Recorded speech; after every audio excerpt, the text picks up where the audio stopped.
Iran अमेरिकेची इस्लामाबादेत आज चर्चा। रात्री उशिरा इराणच्या शिष्टमंडळाचं इस्लामाबादमध्ये स्वागत, तर अमेरिकेचे उपाध्यक्ष जेडी व्हान्स चर्चेमध्ये सहभागी होणार।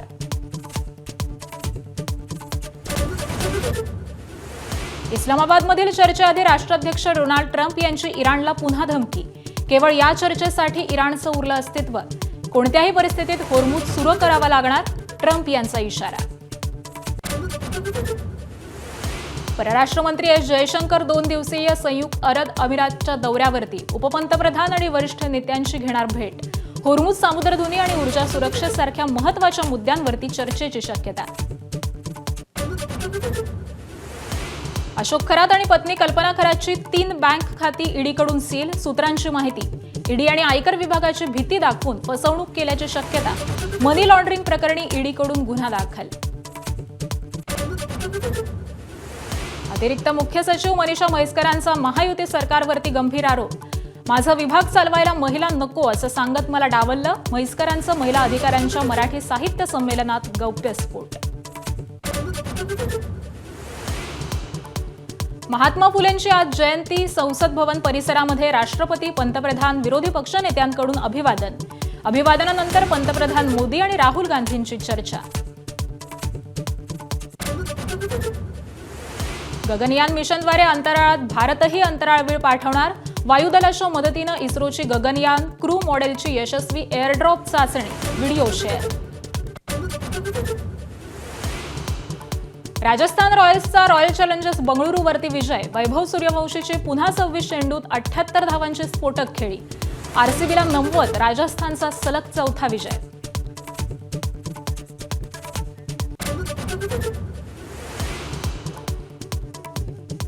नमस्कार, महाराष्ट्र ब्रेकफास्ट न्यूज मध्ये आपलं स्वागत आहे। आणि बुलेटिनच्या सुरुवातीलाच परभणीमधून एक मोठी बातमी समोर येते। परभणी शहरामध्ये जिल्ह्यातील विविध ठिकाणी भूकंपाचे सौम्य धक्के हे जाणवलेले आहेत। वाशिम, नांदेड, पुसद या भागामध्ये देखील भूकंपाचे धक्के हे जाणवलेले आहेत। परभणीमधून एक मोठी बातमी समोर येते। सकाळच्या सुमारास भूकंपाचे सौम्य धक्के असे जाणवलेले आहेत आणि त्याचबरोबर वाशिम असेल, नांदेड असेल, त्याचबरोबर यवतमाळमधील पुसद असेल या भागामध्ये देखील भूकंपाचे धक्के हे जाणवलेले आहेत।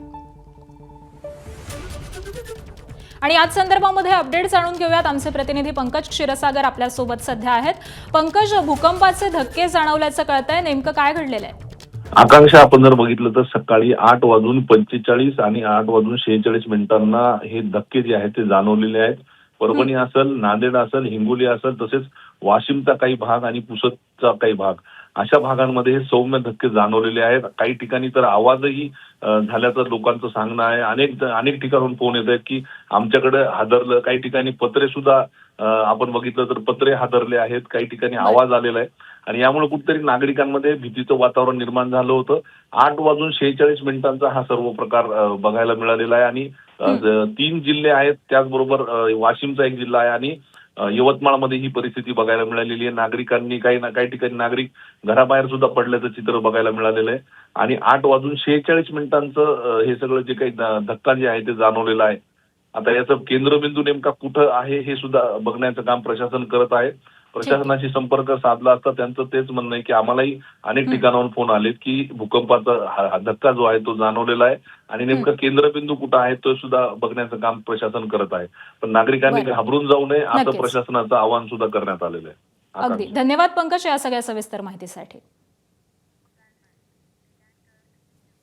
आणि यानंतर आखाती देशातील युद्ध विरामाच्या घोषणेनंतर आज शांती चर्चेचा दिवस आहे आणि याच अनुषंगाने काही महत्त्वाच्या बातम्या पाहूयात। इराण विरुद्ध अमेरिका युद्धाला 2 आठवड्यांसाठी युद्धविराम मिळालेला असतानाच आता आजपासून पाकिस्तानच्या इस्लामाबादमध्ये पुढील चर्चा होणार आहे। इस्लामाबादच्या सेरेना हॉटेल त्याचबरोबर जिना कन्व्हेन्शन सेंटरमध्ये ही बैठक 2 टप्प्यामध्ये पार पडणार आहे। अमेरिकेचे उपराष्ट्रपती जेडी व्हान्स हे इराणसोबत शांतता चर्चेसाठी पाकिस्तानकडे रवाना झालेत। आम्ही या चर्चेसाठी उत्सुक आहोत, मला वाटतं ही चर्चा सकारात्मक ठरेल, अशी प्रतिक्रिया ही जेडी व्हान्स यांनी दिली। जर इराण प्रामाणिकपणे वाटाघाटी करण्यास तयार असेल आणि सहकार्याची भूमिका घेत असेल तर ते स्वागतार्ह असल्याचं देखील त्यांनी म्हटलंय। पण जर त्यांनी आमच्याशी खेळ करण्याचा प्रयत्न केला तर इराणला त्याचे गंभीर परिणाम भोगावे लागतील, असं देखील व्हान्स यांनी स्पष्ट केलेलं आहे।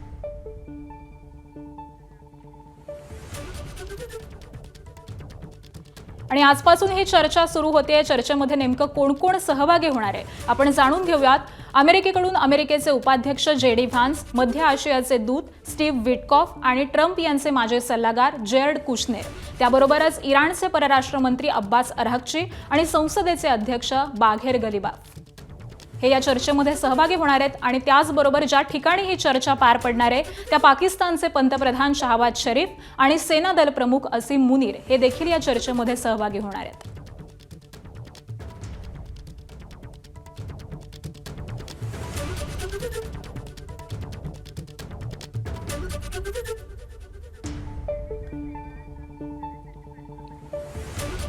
आणि त्यामुळे या सगळ्या शांती चर्चेकडे अवघ्या जगाचं लक्ष लागून राहिलेलं आहे. आणि याच विषयासंदर्भामध्ये आपण चर्चा करूयात. आंतरराष्ट्रीय विषयाचे अभ्यासक शैलेंद्र देवळाणकर सर सध्या आपल्यासोबत आहेत. सर नमस्कार, ABP माझावरती आपलं स्वागत आहे. खरं तर या चर्चेआधीच सहभागी सर्वच संबंधितांकडून एकमेकांना इशारे दिले जात आहेत आणि या सर्वांचा चर्चेवरती नेमका कसा परिणाम होईल असा माझा पहिला प्रश्न आहे. मला असं वाटतं की ही एक अशा प्रकारची चर्चा आहे की ज्याला कसल्याही प्रकारचं स्क्रिप्ट नाहीये, याला कसल्याही प्रकारचं ऑब्जेक्टिव्ह नाहीये. ही अशा वातावरणात होती की जेव्हा कमालीची विश्वास तूट आहे. अमेरिकेचा इराणवरती विश्वास नाहीये, इराणचा अमेरिकेवरती विश्वास नाहीये, इस्रायलचा इराणवरती विश्वास नाहीये. त्यामुळे मी याला असं म्हणेल की इथं कन्व्हर्जन्स ऑफ माइंड नाहीये, म्हणजे मनाचं एकत्रीकरण झालेलं नाहीये, तर कन्व्हर्जन ऑफ कन्स्ट्रेंट्स आहेत. म्हणजे या सगळ्यांना काही ना काहीतरी मर्यादा आहेत आणि या मर्यादेमुळे हा सगळा चर्चेचं जे गुऱ्हाळ आहे ते चालवलं जात आहे. परंतु त्याला कसल्याही प्रकारचं ध्येय नाही, त्याला कसल्याही प्रकारचं उद्दिष्ट नाही, याच्यातनं कोणत्याही प्रकारचं एखादं लॉंग स्टँडिंग सोल्युशन निघेल अशा प्रकारची अपेक्षा नाहीये. हा सगळा संघर्ष अमेरिकेचे राष्ट्राध्यक्ष डोनाल्ड ट्रम्प यांनी सुरू केला. हा संघर्ष थांबवण्याचा त्यांनी निर्णय घेतला. त्यामुळे ह्या सगळ्या संघर्षांमध्ये इस्रायलला कुठपर्यंत विचारामध्ये घेतलं गेलेलं आहे हा अत्यंत कळीचा प्रश्न आहे. दुसरा मुद्दा असा आहे की ज्या कारणासाठी हा संघर्ष सुरू केला ते कोणतंही कारण अजून अचीव झालेलं नाहीये. विशेष म्हणजे इराण मधलं सत्तांतर अचीव झालेलं नाहीये, इराणचा न्यूक्लिअर प्रोग्राम डिसमॅन्टल झालेला नाहीये, इराणचा बॅलिस्टिक मिसाईल प्रोग्राम डिसमॅन्टल झालेला नाहीये. त्यामुळे कोणत्याही प्रकारचं उद्दिष्ट याच्यामध्ये ऑब्जेक्टिव्ह सॉल्व्ह झालेलं नाहीये. अनेक फंडामेंटल गोष्टींवरती डिफरन्सेस आहेत. स्टेट ऑफ हॉर्मुझ वरती इराणचा लिगल सॉव्हरीन राईट्स असावा की नाही या संदर्भामध्ये कसल्याही प्रकारची वाच्यता नाहीये. दुसरा मुद्दा असा आहे की इराणने न्यूक्लिअर वेपन्सचा प्रोग्राम किंवा न्यूक्लिअर एनरिचमेंटचा प्रोग्राम, युरेनियम एनरिचमेंटचा प्रोग्राम चालू ठेवावा की नाही या संदर्भामध्ये कसल्याही प्रकारची स्पष्टता नाहीये. मुळात मी याला का म्हणतोय की हा कन्व्हर्जन ऑफ कन्स्ट्रेंट्स आहे. कन्स्ट्रेंट कसे आहेत की हे युद्ध अमेरिकेला प्रचंड महागात जात आहे, प्रचंड खर्चिक चाललेलं आहे. दुसरं, जर अमेरिकेने इराणचे सगळे न्यूक्लिअर इन्स्टॉलेशन किंवा बॅलिस्टिक मिसाईल खणून काढण्याचा प्रयत्न केला असता तर कमीत कमी 2 ते 3 महिने हा संघर्ष चालला असता. 1 महिने संघर्ष चालला तर जागतिक बाजारपेठेमध्ये तेलाच्या किमती प्रचंड वाढल्या. मी आपल्याला सांगतो की कालचाच रिपोर्ट असा आहे की अमेरिकेमध्ये महागाईचा दर 3.3% झालेला आहे. याच्यामध्ये अमेरिकेमध्ये तेलाच्या किमती ह्या जवळपास 16 ते 17% वाढलेल्या आहेत. पुढच्या काही महिन्यांमध्ये अमेरिकेमध्ये अमेरिकन काँग्रेसच्या सार्वत्रिक निवडणुका आहेत. या युद्धावरती अमेरिकेने आतापर्यंत $20 अब्ज खर्च केलेला होता.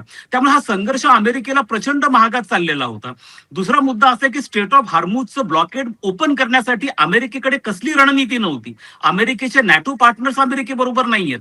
ह्या सगळी परिस्थिती लक्षात घेता डोनाल्ड ट्रम्प यांना आता कसल्या पद्धतीने टाइम बिंग साठी का विना, अल्पकालीन साठी का विना सीजफायर पाहिजे, कारण या सीजफायरच्या माध्यमातून त्यांना एक एक्झिट मिळणार आहे. मात्र ही बाब अशी आहे की याच्यातनं काही काळासाठी एक्झिट मिळण्याची शक्यता जास्त आहे, कारण अमेरिका डेस्परेट आहे. डोनाल्ड ट्रम्प यांना याच्यातनं बाहेर पडायचं आहे आणि त्यामुळे कोणत्या तरी छोट्या टर्म्सवरती काही कॉम्प्रोमाइज होण्याची शक्यता अजिबात नाकारता येत नाही. मात्र याच्यातनं लॉंग टाइम सोल्युशन हे निघणं अतिशय अवघड आहे, कारण फंडामेंटल प्रश्न हे अनअन्सर्ड आहेत आणि हे फंडामेंटल प्रश्न आहेत की इराण आणि इस्रायल या दोघांसाठी हा सर्व्हायव्हलचा संघर्ष आहे. दोघांनी परस्परांना नष्ट करण्याचा विडा उचललेला आहे. अशा प्रसंगी तुम्ही टाइम बिंग सोल्युशन कसं आणणार? स्टेट ऑफ हॉर्मुझ ओपन व्हील की नाही सांगता येत नाहीये. इस्रायलकडनं लेबननवरचे अटॅक्स कंटिन्यूस चाललेले आहेत. इराणकडनं काही अरब देशांवरती अटॅक्स कंटिन्यूस चाललेले आहेत. यावरती कोणाचा कंट्रोल असेल हाही अत्यंत कळीचा प्रश्न आहे. त्यामुळे हा जरी इथं टेम्पररी टॉक्स होत असले तरी याच्यातनं पूर्ण फायनल सोल्युशन निघेल असं वाटण्याची शक्यता किंवा असं होण्याची शक्यता अतिशय कमी आहे. त्यामुळे बरं. जरी काही काळासाठी हा संघर्ष तात्पुरता थांबला तरी देखील हा संघर्ष नंतर कोणत्या क्षणी उफाळून येऊ शकतो अशा प्रकारची परिस्थिती आहे. बर, जसं तुम्ही देवळाणकर सर म्हणताय की या चर्चेमधून निष्पन्न काहीतरी चांगलं व्हायची शक्यता ही कमी दिसतेय तुम्हाला, आणि यामध्येच तुम्ही जसं म्हणालात तसं युरेनियम समृद्धीकरणाचा मुद्दा आहे. युरेनियम समृद्धीकरणावरती इराण एकीकडे ठाम असल्याचं दिसून येत आहे, तर अमेरिकेचा त्याला कडक विरोध आहे, आणि त्यामुळे या मुद्द्यावरून ही चर्चा फिसकटण्याची भीती आहे का? नाही, नक्कीच आहे. याचं कारण लक्षात घ्या की इराण हा न्यूक्लिअर नॉन प्रोलिफरेशन ट्रिटी म्हणजे अण्वस्त्र प्रसार बंदी कराराचा सदस्य आहे.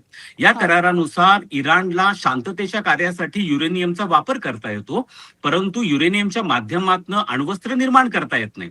मात्र गेल्या 2 दशकांपासून इराणवरती अशा प्रकारचा आरोप होतोय की इराण युरेनियमचे एनरिचमेंट हे अण्वस्त्रांच्या निर्मितीसाठी करतायत. या संदर्भामध्ये 2013 मध्ये अमेरिकेचे तत्कालीन राष्ट्राध्यक्ष बराक ओबामा यांनी इराण बरोबरती एक ऐतिहासिक करार केलेला होता, आणि या करारानुसार इराणने हे मान्य केलं होतं की आम्ही अण्वस्त्र बनवणार नाही, आणि त्याच्या मोबदल्यामध्ये इराणच्या विरुद्ध लावलेले जे आर्थिक निर्बंध होते ते अमेरिकेने काढून घेतले होते. मात्र डोनाल्ड ट्रम्प ज्या वेळेला 2016 मध्ये अमेरिकेचे राष्ट्राध्यक्ष पहिल्यांदा बनले, त्यानंतर त्यांनी 2019 मध्ये ह्या करारातनं माघार घेतली आणि त्यांनी सांगितलं की इराणचा हा न्यूक्लिअर प्रोग्राम पूर्णपणे डिस्मॅन्टल झाला पाहिजे. यासाठी मागच्या वर्षी जून महिन्यामध्ये त्यांनी 12 दिवसाचं ज्याला वॉर म्हणतो आपण, इराणच्या न्यूक्लिअर इन्स्टॉलेशन वरती अटॅक केले.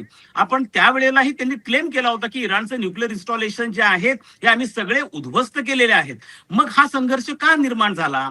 अजूनही इराणकडनं कोणत्या प्रकारची कमिटमेंट नाही आहे की आम्ही आमचे जे युरेनियम एनरिचमेंटचा प्रोग्राम आहे तो करटेल करू किंवा तो पूर्णपणे कट डाऊन करू.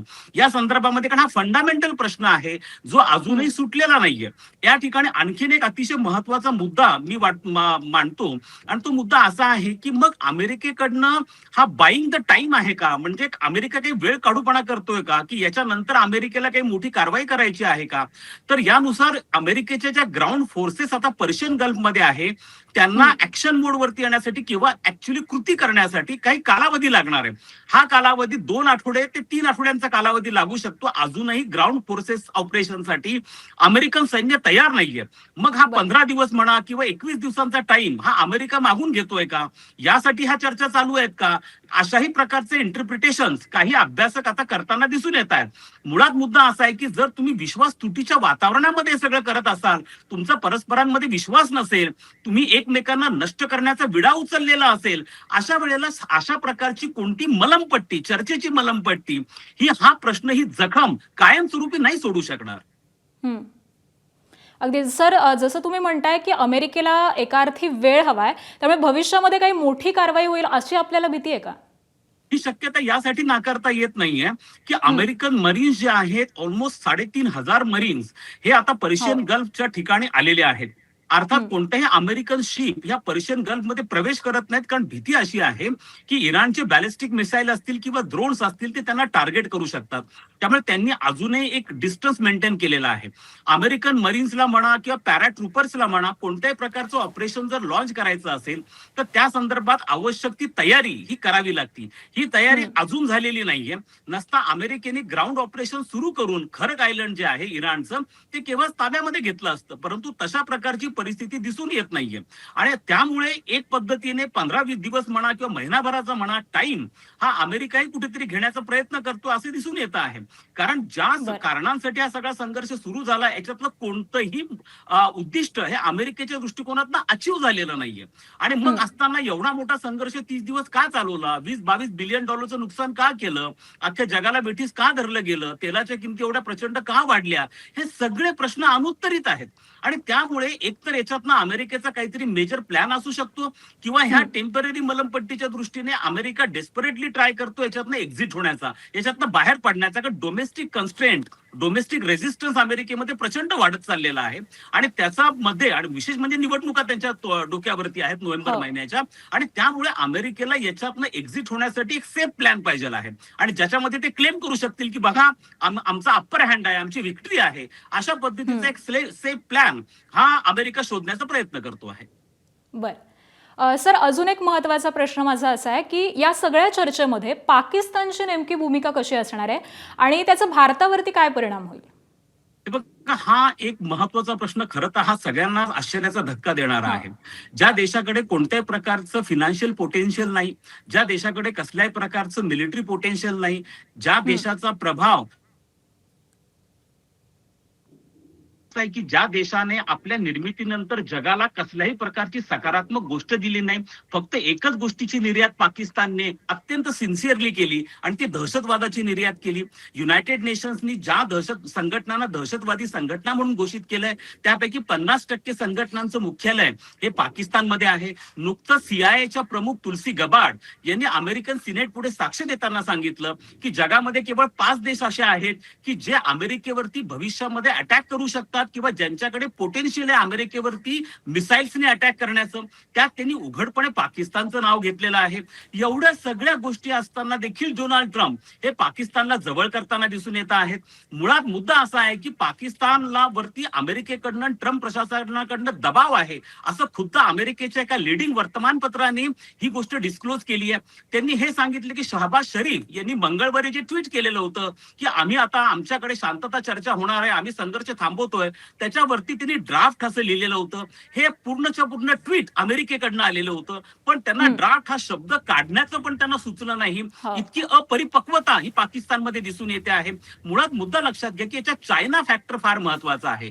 चायना बरोबर पाकिस्तानचे फंक्शनल रिलेशन सध्या आहेत, त्याचप्रमाणे डोनाल्ड ट्रम्पच्या पाकिस्तान जवळचं आहे आणि त्यामुळे याच्यातनं मार्ग काढण्यासाठी म्हणा किंवा याच्यातनं बाहेर पडण्यासाठी एक फॅसिलिटेटर त्यांना पाहिजे आहे, एक लोकेशन त्यांना पाहिजे आहे, जे लोकेशन अरब देशांना काही प्रमाणात मान्य असेल. कारण पाकिस्तानचा नुकतं सौदी अरेबिया बरोबर डिफेन्स अग्रीमेंट झालेला आहे.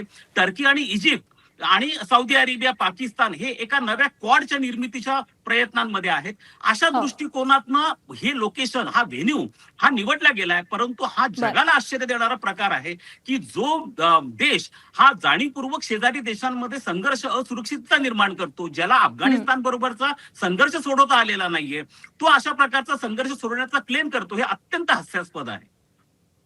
नक्कीच देवळणकर सर, धन्यवाद या सगळ्या विश्लेषणाबद्दल. या अनुषंगाने तुमच्याकडून वेळोवेळी मार्गदर्शन जाणून घेऊ. तुर्तास धन्यवाद.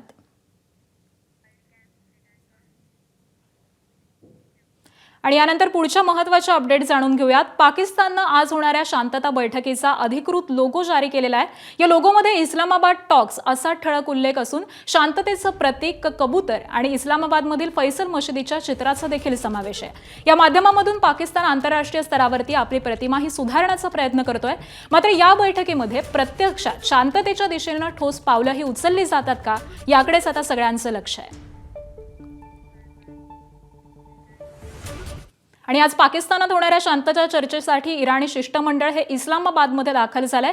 इराणी संसदेचे अध्यक्ष बागेर गलिबाफ आणि परराष्ट्र मंत्री अब्बास अराक्ची यांच्या नेतृत्वाखालील उच्चस्तरीय शिष्टमंडळाचं पाकिस्तानचे फील्ड मार्शल जनरल असीम मुनीर आणि परराष्ट्र मंत्री इशाक दार यांनी स्वागत केलंय. इराणनं भलं मोठं 70 जणांचं शिष्टमंडळ हे पाकिस्तानात आणलंय. इराणच्या शिष्टमंडळामध्ये 26 जणांची तज्ज्ञांची टीम आहे, तर टेक्निकल टीमचे देखील सदस्य आहेत. मोहम्मद गालिबाफ हे शिष्टमंडळाचं नेतृत्व करतायत आणि त्यांच्यासोबत परराष्ट्र मंत्री अब्बास अराक्ची देखील आहेत. त्याशिवाय माजिद तख्त रवांची हे परराष्ट्र राज्यमंत्री आहेत. त्याशिवाय सुरक्षा परिषदेचे सचिव अली अकबर, उपसचिव अली बाघेर कानी अहमदियन, त्याबरोबरच इराणी सेंट्रल बँकेचे गव्हर्नर अब्दुल नसीर हेम्माती, कायदेशीर बाबींचे उपमंत्री काझेम गरीबाफ देखील या शिष्टमंडळामध्ये सहभागी आहेत.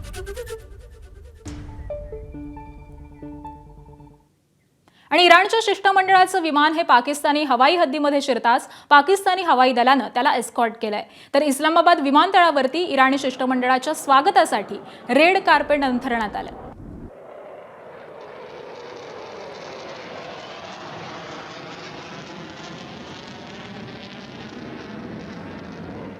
दरम्यान अमेरिका आणि इराणमध्ये कुठल्या मुद्द्यांवरती वाद सुरू आहे, दोन्ही देशांची कुठल्या बाबींवरती ताठर भूमिका आहे, आपण ग्राफिक्सच्या माध्यमातून एक नजर टाकूयात. तर होर्मुझवरून वाद सुरू आहे. इराणच्या मागण्या अशा आहेत की टोल वसुली आणि होर्मुझचा पूर्ण ताबा मिळावा. तर अमेरिकेची भूमिका ही जुनीच आहे, व्यवस्था कायम ठेवण्याची. तर समृद्ध होण्याचा अधिकार युरेनियममध्ये इराणला हवा आहे, मात्र अमेरिकेची भूमिका आहे की आण्विक कार्यक्रम बंद करा. त्याचबरोबर लेबनॉन विषयीची देखील ताठर भूमिका अमेरिकेची आहे. इराणची मागणी अशी आहे की युद्धबंदीचा भंग व्हावा, तर अमेरिकेची भूमिका ही कुठलीही अट नव्हती. तर सुरक्षेसंबंधी भविष्यामध्ये कुठलाही हल्ला नको अशी मागणी ही इराणनं केलेली आहे. तर अमेरिकेची भूमिका अशी आहे की कुठलीही हमी देणं हे अशक्य आहे.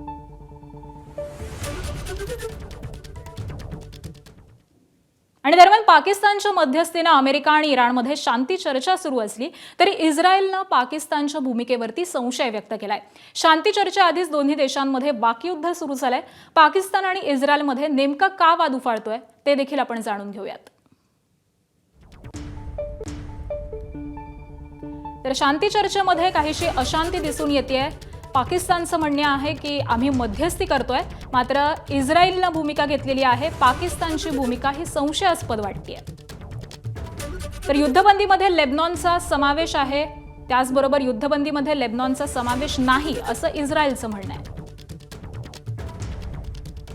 तर पाकिस्तानचं म्हणणं आहे इस्रायलला अद्दल घडवू, तर इस्रायल म्हणते पाकिस्तान विश्वासार्ह नाही.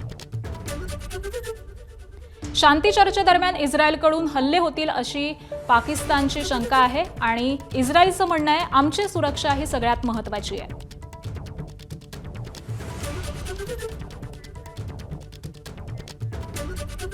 आणि दरम्यान चर्चेवरून इराणी लष्कर आणि त्यांचे राजकीय नेते यांच्यातला वाद हा चव्हाट्यावरती आलाय. इराणच्या रिव्हॉल्युशनरी गार्ड्सना अमेरिकेशी चर्चेला विरोध केलाय. लेबनॉनवरील हल्ले हे सुरू असल्यामुळे बातचीत शक्य नाही असं इराणी लष्करानं म्हटलंय. लष्करी कारवाईवरती आम्ही ठाम आहोत, आमचं प्रत्युत्तर हे अतिशय विनाशकारी असेल असं IRGCनं म्हटलंय. ट्रम्प आणि नेतन्याहू यांनी पराभव मान्य करावा असंही त्यांनी म्हटलंय. आणि दरम्यान IRGCचे प्रमुख अहमद वाहिदी यांचा गालिबाफ आणि अराक्ची यांना विरोध आहे. वाहिदी यांना बाघेर झोलकाद्र यांना चर्चेमध्ये सामील करून घ्यायचंय. बाघेर झोलकाद्र हे सर्वोच्च सुरक्षा परिषदेचे सचिव आहेत. इतर सदस्य हे झोलकाद्र यांच्या विरोधामध्ये आहेत. त्याबरोबरच वाहिदी यांना क्षेपणास्त्र कार्यक्रमावरती कोणतीही चर्चा नकोय.